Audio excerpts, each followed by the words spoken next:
రొయ్యల ఫీడ్ ధరలకు ఓ కమిటీ వేసినట్లు మంత్రి అచ్చెన్నాయుడు ప్రకటించారు. ఇకపై ధరలు పెంచాలన్నా తగ్గించాలన్నా కమిటీయే నిర్ణయిస్తుందని వెల్లడించారు.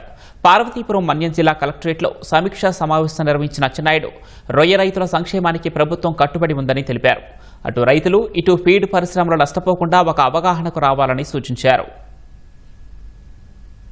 యుద్ధం జరగటం వల్ల రా మెటీరియల్ రేట్లు విపరీతంగా పెరిగాయి. ఇది అందరికీ తెలిసినటువంటి విషయమే. సోయాబీన్ గాని, ఫిష్ ఆయిల్ గాని విపరీతంగా పెరిగిపోయాయి. అలాగని చెప్పి మీరు రైతుల మీద కూడా ఒకేసారి భారం వేయడానికి వీలు లేదు.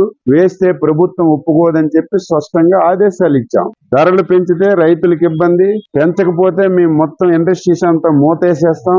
ఇండస్ట్రీస్ మూతపడిపోతే మొత్తం వ్యవస్థ ఇబ్బంది పడుతుంది. కాబట్టి ఒకరికొకరు మాట్లాడుకోమని చెప్పడం జరిగింది. ఫస్ట్ టైం దేశంలో ఎక్కడ వేయలేదు. నిన్ననే జీవో ఇచ్చాను, కమిటీ వేశాను. ఇక నుంచి ఫీడ్ మేనిఫెస్టోస్ కేంద్ర ప్రభుత్వం అధికారులు, రాష్ట్ర ప్రభుత్వం అధికారులు, రైతులు కలిసి ఒక కమిటీ వేసి ఇప్పుడైనా సరే ధరలు పెరిగితే కూర్చొని ఎందుకు పెరిగింది, ఎంత పెంచాలి, ఒకవేళ ధరలు తగ్గితే కూడా ఎంత తగ్గించాలని వాళ్ళలో వాళ్లే మాట్లాడుకుని ఏర్పాటు చేసుకునే విధంగా ఫస్ట్ టైం ఒక కమిటీ కూడా వేసి నిన్ననే జీవో ఇచ్చాను.